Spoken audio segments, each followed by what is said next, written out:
Saludos, estimadas y estimados estudiantes de la Universidad Técnica Nacional. Mi nombre es Gilberto Vargas y soy profesor de la Cátedra de Matemática y Estadística. Esta es una serie de videos sobre el área bajo la curva y la integral definida. Espero que les sean de utilidad.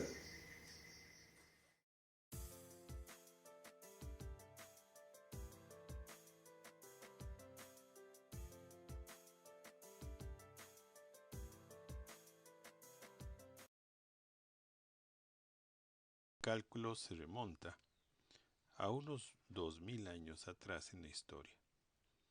Uno de los grandes enigmas de los griegos correspondía al cálculo del área de un círculo y de otras figuras curvas. Para aproximarlas, en algunas ocasiones lo que hacían era cubrir el área del círculo mediante triángulos de área conocida. Se comenzaba con un triángulo de mayor tamaño y las partes que quedaban por cubrir se iban completando usando triángulos más pequeños hasta que se pudiera rellenar lo más posible el área del círculo. Este enigma de los griegos, el enigma llamado de las cuadraturas, y que fue continuado por muchos matemáticos a lo largo de la historia, encontró su solución con Leibniz y Newton, en forma independiente durante el siglo XVII. El método consiste en encontrar el área bajo una figura curva, como en este caso x a la 2 por ejemplo, y si tomamos el intervalo que va desde 0 hasta 3 y lo dividimos en tres partes, podemos inscribir bajo ella dos rectángulos de base 1. A la base de cada rectángulo le podemos llamar delta x y a la altura se le llama f de xy, que sería el valor sustituido en la función, que en este caso es x a la 2, 1 a la 2 me va a dar 1, y en este caso 2 a la 2 me va a dar 4, que es la altura del segundo rectángulo. Como vemos, podemos aproximar el área bajo la curva, pero si dividimos en 6 partes, el área de los rectángulos se ajusta cada vez mejor al área bajo la curva. Ahí está dividido en 6 partes. Cada rectángulo tiene un delta x que vale 0.5 y la altura sería ese valor evaluado en la función 1 a la 2, 1.5 a la 2, 2 a la 2 y 2.5 a la 2. Cada vez entre más rectángulos hagamos, el área de esos rectángulos sumados se ajusta cada vez más y más al área bajo la curva. Podemos representar esta suma con la simbología introducida por el matemático alemán Riemann y que usó el símbolo griego sigma, que indica la sumatoria. Y se representa de la siguiente manera. Se lee la sumatoria desde igual a 1 hasta n de f de xy por delta x. En este caso, y representa el valor inicial de la suma o primer rectángulo, n representa el número de divisiones del intervalo, f de xy en este caso es la altura de cada rectángulo o la función, y delta x es la base de cada rectángulo. De esta manera es posible representar de una manera más compacta la suma de las áreas de los rectángulos que cubren el área bajo la curva. Por ejemplo, si dividimos la base en 4 partes, cada una de esas partes a las que llamamos delta x mide 0.75.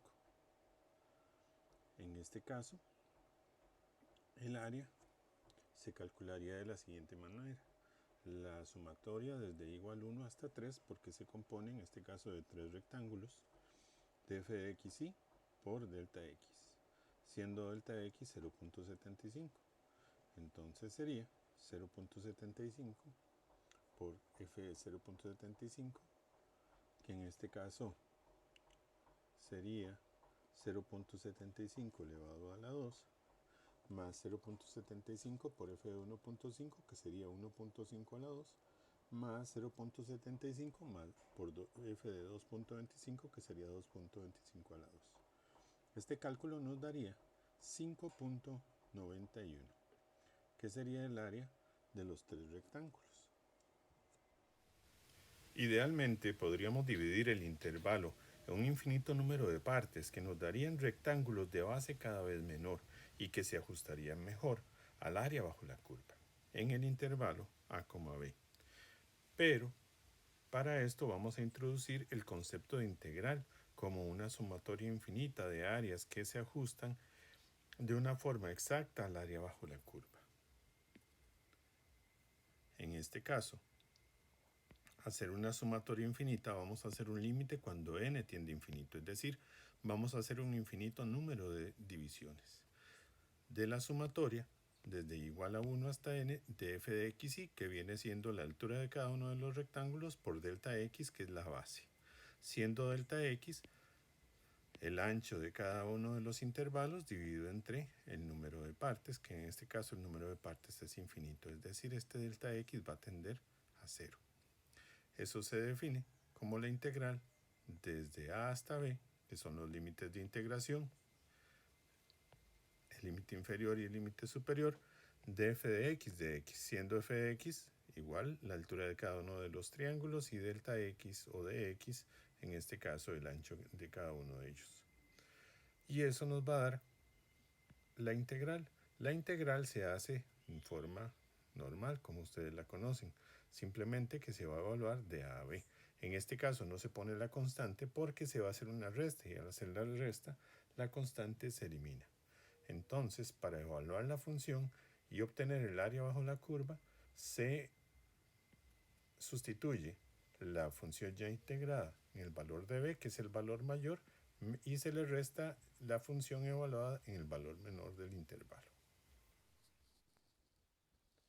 Entonces podríamos calcular, usando este poderoso método de integración, el área bajo la curva de x a la 2 en el intervalo 0,3. Sería el límite cuando n tiende a infinito de la sumatoria desde igual 1 hasta n de f de x, donde f de x es x a la 2 y de x es el ancho de cada uno de los rectángulos, en el intervalo que va de 0 a 3.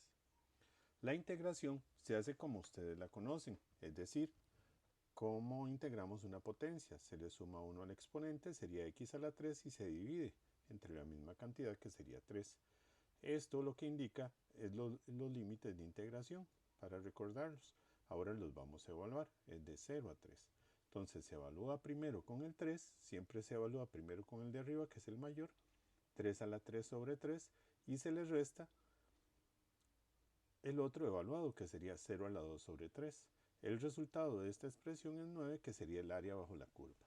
Fíjense que lo más que llegamos a aproximarnos usando el GeoGebra fue de 8.87, que fue una muy buena aproximación. Sin embargo, le hacía falta mucho para llegar al área bajo la curva, que era 9.